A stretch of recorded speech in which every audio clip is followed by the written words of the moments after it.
For costal dysfunctions that are exhibiting posterior tender points, Jones talked about elevated ribs. And by today's terminology, it would most closely relate to what we would call an inhalation dysfunction. So we need to position the patient to best bring the rib upwards into its inhalation position for these typical upper ribs.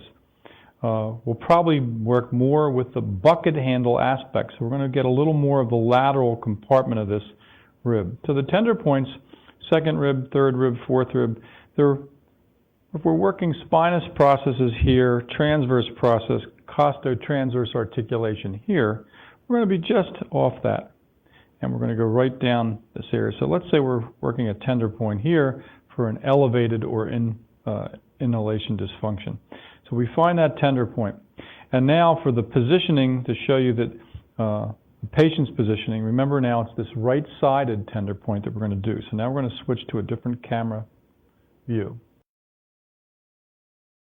Okay, so now we're working this rib 4 or 5 on the right side. So we have our patient put the right leg under. Some people have trouble with this hip motion. We have the position of the rib in the back. You can either keep your index finger there or a thumb, etc. And what we're going to do with this, we're going to be trying to bring the bucket handle aspect of the rib laterally up. So to do that, I'm going to take this leg and bring this over like this. Ask the patient to bring this like so. So we're going to bring the patient into a little bit of flexion just so I can get the level of that rib so that I can, as I move him through the positions, I can capture it. So I think I have it with this little bit of flexion.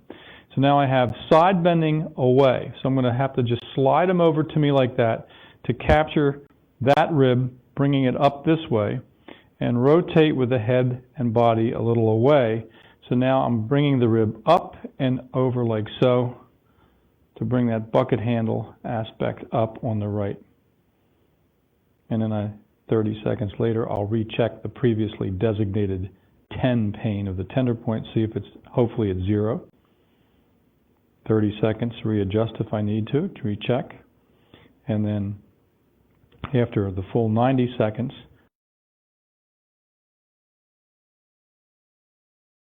but Dr. Jones talked about the 120 seconds for ribs.